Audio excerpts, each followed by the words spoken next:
నమస్తే, welcome to BC news. నా పేరు మానస. ముందుగా ముఖ్యాంశాలు. అసెంబ్లీలో బడ్జెట్ ద్రవ్య వినిమయ బిల్లుపై చర్చ. తాజా బడ్జెట్ 5 కోట్ల ఆంధ్రుల ఆకాంక్షలకు ప్రతిరూపమన్న డిప్యూటీ సీఎం పవన్ కళ్యాణ్. పాలన అంటే 4 బటన్లు నొక్కి వెళ్లిపోవడం కాదన్న మంత్రి పయ్యావుల కేశవ్. ప్రజలు వారి కాళ్ల మీద వారు నిలబడే శక్తి అందించడమే నిజమైన పాలన అని వ్యాఖ్య. అసెంబ్లీలో ప్రభుత్వం ప్రవేశపెట్టిన బడ్జెట్ గణాంకాలపై మాజీ మంత్రి పేర్ని నాని విమర్శలు. కార్పొరేషన్ల ద్వారా పొందుతున్న రుణాలను దాచిపెట్టారని ఆరోపణ. గోవింద నామస్మరణతో మార్మోగిన కోనసీమ తిరుమల. వాడపల్లి వెంకన్న దర్శనానికి పోటెత్తిన భక్తజనం. శాసనసభలో బడ్జెట్ ద్రవ్య వినిమయ బిల్లుపై జరిగిన చర్చలో ఉప ముఖ్యమంత్రి పవన్ కళ్యాణ్ ప్రసంగిస్తూ గత వైసీపీ ప్రభుత్వంపై తీవ్రస్థాయిలో విమర్శలు గుప్పించారు. జగన్ పాలనలో జరిగిన ఆర్థిక విధ్వంసం కారణంగా రాష్ట్రం దాదాపు 30 ఏళ్లు వెనక్కి వెళ్లిందని ఆయన ఆవేదన వ్యక్తం చేశారు. ఆర్థిక మంత్రి పయ్యావుల కేశవ్ ప్రవేశపెట్టిన 3.32 లక్షల కోట్ల బడ్జెట్ 5 కోట్ల ఆంధ్రుల ఆకాంక్షలకు ప్రతిరూపమని కొనియాడారు. అన్ని ఆర్థిక ఇబ్బందులు ఉన్నా సామాజిక భద్రతా పెన్షన్ల కోసమే 33,000 కోట్లు కేటాయించడం సీఎం చంద్రబాబు సాహసోపేతమైన నిర్ణయమని ప్రశంసించారు. కూటమి ప్రభుత్వం గౌరవ ముఖ్యమంత్రి శ్రీ నారా చంద్రబాబు నాయుడు గారి సారథ్యంలో గౌరవ ప్రధానమంత్రి శ్రీ నరేంద్ర మోదీ గారి సహకారంతో ఏర్పడి ఇంకొద్ది కాలంలో 2 సంవత్సరాలు పూర్తి చేసుకోబోతుంది. దీంట్లో ఇంటర్మ్ బడ్జెట్తో పాటు 2 పూర్తి స్థాయి బడ్జెట్లను ప్రవేశపెట్టగలిగారు గౌరవనీయులైన ఆర్థిక మంత్రి శ్రీ పయ్యావుల కేశవ్ గారు. మొన్న వారు ప్రవేశపెట్టిన బడ్జెట్ 5 కోట్ల పైగా ప్రజల అవసరాలని, ఆకాంక్షల్ని, ఆశల్ని గుర్తించింది. వాటి సాధనకై చాలా బలమైన అడుగులు వేసింది.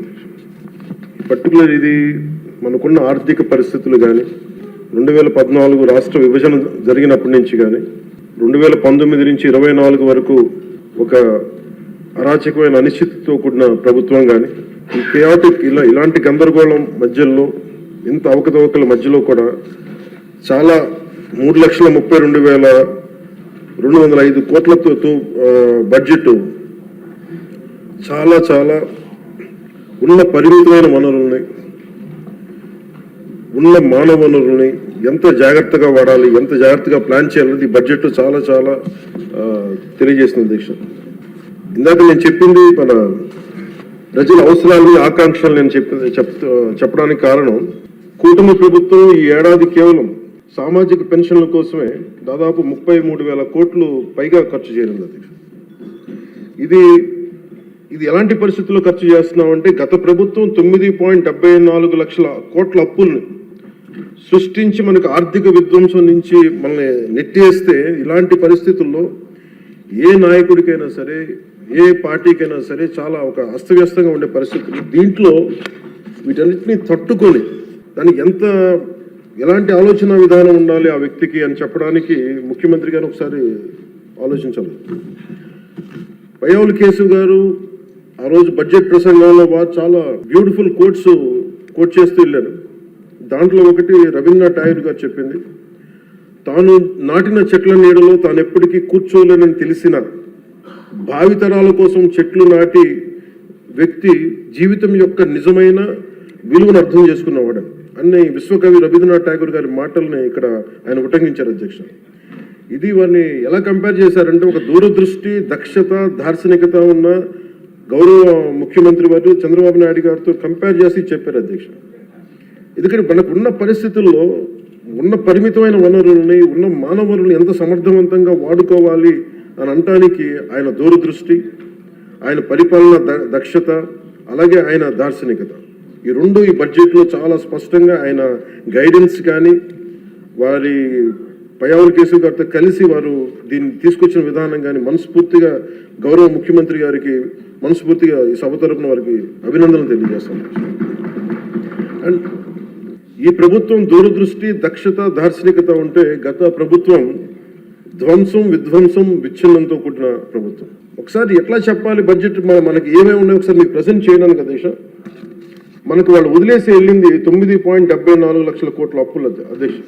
ఈ కూటమి ప్రభుత్వం 20 నెలలు పాలన సాధించింది ఏంటని చెప్పడానికి ఉదాహరణకి అంటే ఎలా ఉన్నారంటే వీళ్ళు 2014-19 మధ్య చేసుకున్న విద్యుత్ కొనుగోలు ఒప్పందాలను గత ప్రభుత్వం ఇష్టానుసారం రద్దు చేయడం ద్వారా విద్యుత్ సరఫరాలో లోటుపాట్లు వచ్చాయి. దీనికోసం విద్యుత్ కొనుగోలు పేరిట అధిక ధర చెల్లించే బాధ్యత లేని వ్యక్తులకి చేసిన కొనుగోలు కారణంగా డిస్కమ్స్ కి 12,250 కోట్ల నష్టం వాటిల్లింది. ఈ 5 ఏళ్ల అసమర్థ విధానాల కారణంగా విద్యుత్ పంపిణీ సంస్థలు దాదాపు 1.29 లక్షల కోట్ల మేర నష్టపోయాయి. ఆర్థిక ఇబ్బందులు ఉన్నప్పటికీ ప్రాంతీయ అసమానతలకు తావు లేకుండా రాయలసీమ, ఉత్తరాంధ్ర, అమరావతి ప్రాంతాలను అభివృద్ధి చేయడమే లక్ష్యంగా పనిచేస్తున్నామని ఆర్థిక మంత్రి పయ్యావుల కేశవ్ శాసనసభలో స్పష్టం చేశారు. ఈ సందర్భంగా ద్రవ్య వినిమయ బిల్లుపై మంత్రి మాట్లాడుతూ రాయలసీమలో రాజకీయ నిరుద్యోగులు ఒక్క దగ్గర చేరి సీమ గురించి ప్రేమ ఒలకబోస్తున్నారని ఎద్దేవా చేశారు. పాలన అంటే బట్టలు నొక్కడం కాదని ప్రజలకు వారి కాళ్ల మీద వారు నిలబడే శక్తి అందించడమని మంత్రి కేశవ్ వివరించారు. బడ్జెట్ ప్రవేశపెట్టిన రోజు దగ్గర నుంచి మరి ఏ సమస్యలు లేవు అన్నట్టుగా ఒకే అంశం చుట్టూ సభను జరగకుండా చేసినటువంటి పరిస్థితులతోటి ప్రజలకు ఉన్నటువంటి ఆశలు, ఆకాంక్షలు, ప్రజలకు ఉన్నటువంటి ఇబ్బందులు ఏవి కూడా సభ దృష్టికి రాకుండా, చర్చకు రాకుండా పోవడం అనేటువంటిది ప్రభుత్వంలో ఉన్నా కూడా బాధ్యతాయుతమైనటువంటి వ్యక్తులుగా మాకు అది బాధాకరం అంశం. ప్రజలకు ఉన్నటువంటి సమస్యలు ఏవైనా ఉంటే కూడా సభ ద్వారా ప్రభుత్వం దృష్టికి రావాలి అని బలంగా కోరుకునేటువంటి వ్యక్తులం అధ్యక్ష. ఇంత పెద్ద వ్యవస్థ నడుస్తూ ఉన్నప్పుడు మేము ఆశించిన మేరకు కింద జరుగుతున్నాయా లేదా అనేటువంటిది మేము కంపేర్ చేసుకోవడానికి ప్రతిపక్షం కొన్ని అంశాలని, చిన్న అంశాలని పెద్దదిగా చేసి చూపించినా కూడా అందులో విషయం ఉందా లేదా అని చూసుకోవడానికి, మమ్మల్ని మేము కరెక్ట్ చేసుకోవడానికి కూడా ఈ సభ అనేటువంటిది ఎంతో కీలకమైనటువంటిది అధ్యక్ష. అట్లాంటిది ఈ సభలో అందులో కీలకమైనటువంటి బడ్జెట్ టైంలో బడ్జెట్ గురించి డిస్కషన్ రాకపోవడం, బడ్జెట్కి సంబంధించినటువంటి ఏ అంశాలు డిస్కషన్కి రాకుండా వేరే ప్రతిరోజు భేషజాలకో, పట్టింపులకో, పంతాలకో పోయి సభని వాయిదాల మీద వాయిదాలు వేసుకుంటూ పోతే అల్టిమేట్లీ మనం అందరం కూడా ప్రజలకు జవాబుదారీ, ప్రజలు మనల్ని ఏమనుకుంటారు అనేటువంటిది దృష్టిలో ఉండాలి అనేటువంటిది నేను మరొకసారి గుర్తు చేస్తాను. ఎందుకంటే భవిష్యత్తులో ఇట్లాంటివి రిపీట్ కాకూడదనే సార్ మీరు కూడా చాలా ప్రయత్నం చేశారు, చాలాసార్లు చేశారు. బట్ అన్వాంటెడ్ డైరెక్షన్స్, ప్రపోర్షన్స్ పోవడం అనేటువంటిది బాధాకరం అధ్యక్ష. ఇక బడ్జెట్కి వస్తే అధ్యక్ష, నేను బడ్జెట్ ప్రవేశపెట్టిన రోజే చెప్పాను అధ్యక్ష, ఇది ఒక ఫ్యామిలీ బడ్జెట్ అధ్యక్ష. నేనేదో మేధావినను, నాకు అన్ని విషయాలు తెలుసు అనేటువంటి భ్రమల్లోనూ ఆలోచనలో నేను లేను అధ్యక్ష. 30 సంవత్సరాల రాజకీయ ప్రస్థానంలో అడుగడుగున ప్రజలతో మమేకమైనటువంటి జీవితంలో ప్రజల కష్టాలు, కన్నీళ్లు, వాళ్ళ బాధలు, వాళ్ళ ఆలోచనలు, వాళ్ళ ఆశలు ఏ రకంగా ఉంటాయి, దాన్ని ఏ రకంగా మనం ఈ బడ్జెట్ ద్వారా సరిచేయచ్చు, వాళ్ళకి చేయూతనివ్వచ్చు అనేటువంటి ఒకే ఒక ఆశతోటి, ఆకాంక్షతోటి రూపొందించాం అధ్యక్ష. ప్రతిసారి చెప్పినట్టుగానే నా బడ్జెట్ రూపకల్పనలో నాకు స్ఫూర్తి ఎవరు అనంటే కుటుంబాన్ని నడిపేటువంటి తల్లే నాకు స్ఫూర్తి అధ్యక్ష.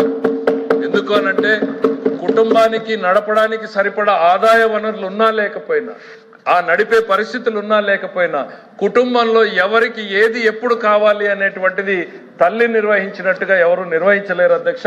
కొడుకు ఏం కావాలి, అత్తగారికి ఏం కావాలి, భర్తకి ఏం కావాలి అనేటువంటిది ఒక తల్లి ఎంత బాధ్యతగా నిర్వర్తిస్తుందో ఆమె నాకు స్ఫూర్తి అనేటువంటిది నేను పదే పదే చెప్తూ ఉంటాను అధ్యక్ష.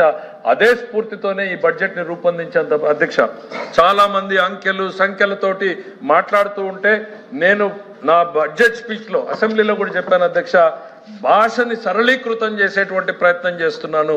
ఈ బడ్జెట్ అంటే ఇది మాకు సంబంధం లేదు, ఇదేదో సామాన్యుడికి సంబంధం లేదన్నట్టుగా సగం మంది శాసనసభ్యులు దాని మీద దృష్టి పెట్టేటువంటి ప్రయత్నం చేయలేకపోవడం, లేకపోతే బయట ఉన్నటువంటి వాళ్ళు కూడా ఇది మాకు సంబంధం లేని అంశము అనంటే నేను మా అధికారులతో పదే పదే ప్రతి పదాన్ని కూడా సరళీకృతం చేయండి, ఏ రకంగా మనం ఇంకా జనసామాన్యంలోకి కూడా దీని మీద అర్థమయ్యేలాగా ఉండాలి అనేటువంటిది నేను ప్రయత్నం చేశాను అధ్యక్ష.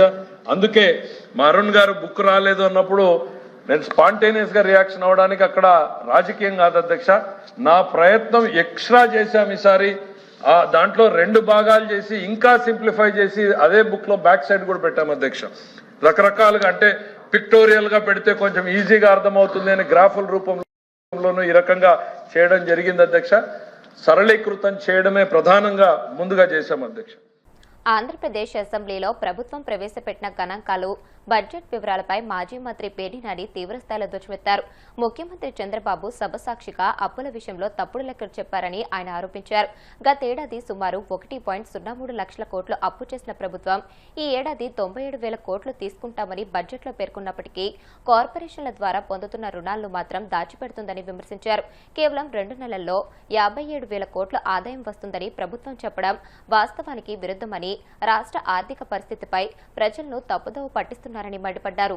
వ్యయాలేంటి, ఎంత ఖర్చు పెట్టారు, సంక్షేమానికి ఎంత ఖర్చు పెట్టారు, లేదా అభివృద్ధికి ఎంత, ప్రగతికి ఎంత ఖర్చు పెట్టారు, ఉద్యోగ కల్పనకి ఏ మేర ఖర్చు పెట్టారు, రైతాంగానికి ఏ మేర ఖర్చు పెట్టారు, అంటే వ్యవసాయాన్ని ఆదుకోవడం కోసం ఏ మేర ఖర్చు పెట్టారు, పరిశ్రమలు రావడం కోసం ఏం ఖర్చు పెట్టారు, చదువు కోసం ఏం ఖర్చు పెట్టారు, అంటే పిల్లల్ని చదివించడం కోసం, విద్యా అభివృద్ధి కోసం ఏం ఖర్చు పెట్టారు, మౌలిక సదుపాయాల కల్పన కోసం ఏం ఖర్చు పెట్టారు, ఏం ఖర్చు పెడతామని చెప్పారు, ఎంత ఖర్చు పెట్టారు, లేదా వచ్చే ఏడు ఏప్రిల్ 1వ తారీఖు నుంచి వచ్చే మార్చి 2027 మార్చి 31 వరకు కూడా వీళ్ళ అంచనాలేంటి, ఆదాయం ఎంత ఊహిస్తున్నారు, ఎంత అంచనా వేస్తున్నారు, లోటు ఎంత ఉండబోతోంది, ఖర్చు ఏ మేరకు ప్లానింగ్ చేస్తున్నారు అనేది చెప్పాల్సినటువంటి ఈ బడ్జెట్ తెలుగుదేశం ప్రభుత్వం. ఇది 3వ బడ్జెట్. జగన్మోహన్ రెడ్డి గారి ప్రభుత్వం దిగిపోయిన తర్వాత నారా చంద్రబాబు నాయుడు గారు ముఖ్యమంత్రిగా ప్రవేశపెట్టినటువంటి 3వ బడ్జెట్. ఇంకా 2 బడ్జెట్లు ప్రవేశపెట్టేటువంటి అవకాశం మాత్రమే. అంటే 60% ప్రణాళికల్ని రచించేటువంటి కాలం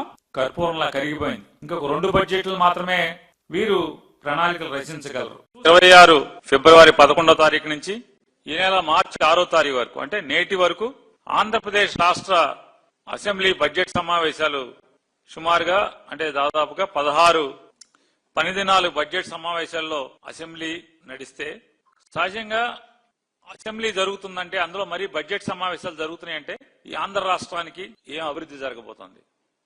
ఇప్పటి వరకు గడిచిన సంవత్సర కాలంగా, అంటే 2025 ఏప్రిల్ 1వ తారీఖు నుంచి ఈ మార్చి 31 వరకు కూడా గడిచిన సంవత్సరంలో అభివృద్ధి ఏం జరిగింది, ఈ రాష్ట్రానికి ఆదాయాలేంటి, వ్యయాలేంటి, ఎంత ఖర్చు పెట్టారు, సంక్షేమానికి ఎంత ఖర్చు పెట్టారు, లేదా అభివృద్ధికి ఎంత, ప్రగతికి ఎంత ఖర్చు పెట్టారు, ఉద్యోగ కల్పనకి ఏ మేరకు ఖర్చు పెట్టారు, రైతాంగానికి ఏ మేరకు ఖర్చు పెట్టారు, అంటే వ్యవసాయాన్ని ఆదుకోవడం కోసం ఏ మేరకు ఖర్చు పెట్టారు, పరిశ్రమలు రావడం కోసం ఏం ఖర్చు పెట్టారు, చదువు కోసం ఏం ఖర్చు పెట్టారు, అంటే పిల్లల్ని చదివించడం కోసం, విద్యా అభివృద్ధి కోసం ఏం ఖర్చు పెట్టారు,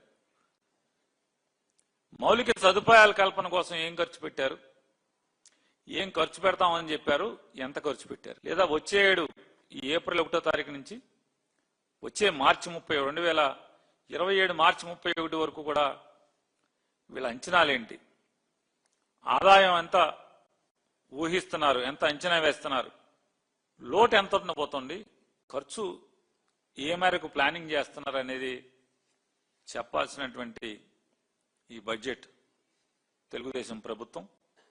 ఇది 3వ బడ్జెట్. జగన్మోహన్ రెడ్డి గారి ప్రభుత్వం దిగిపోయిన తర్వాత నారా చంద్రబాబు నాయుడు గారు ముఖ్యమంత్రిగా ప్రవేశపెట్టినటువంటి 3వ బడ్జెట్ ఇది. ఇంకా 2 బడ్జెట్లు ప్రవేశపెట్టేటువంటి అవకాశం మాత్రమే. అంటే 60% ప్రణాళికల్ని రచించేటువంటి కాలం కర్పూరంలా కరిగిపోయింది. ఇంకొక 2 బడ్జెట్లు మాత్రమే వీరు ప్రణాళికలు రచించగలరు. కాకినాడ జిల్లా ప్రత్తిపాడు నియోజకవర్గం ఏలేశ్వరం మండల పరిధిలోని మర్రివీడు, కంబాలపాలెం పరిసర గ్రామాల పరిధిలోని పెద్దపులిచాడులో కనిపిస్తుండటంతో ప్రజలు భయభ్రాంతులకు గురవద్దని ప్రత్తిపాడు ఎమ్మెల్యే పరుపుల సత్యప్రభ అన్నారు. అటవీశాఖ అధికారులు పులిని బంధించేందుకు ప్రయత్నిస్తున్నారని, ఎవరూ భయపడవద్దని, ఇళ్ల నుండి ఎవరూ బయటకు రావద్దని, సాధ్యమైనంత వరకు రాత్రిపూట ప్రయాణాలు చేయవద్దని సూచించారు. అందరికీ నమస్కారం. ప్రతిపాడు నియోజకవర్గం ఏలేశ్వరం మండలంలో గత రాత్రి పులి సంచరిస్తున్నట్టు సమాచారం అందింది.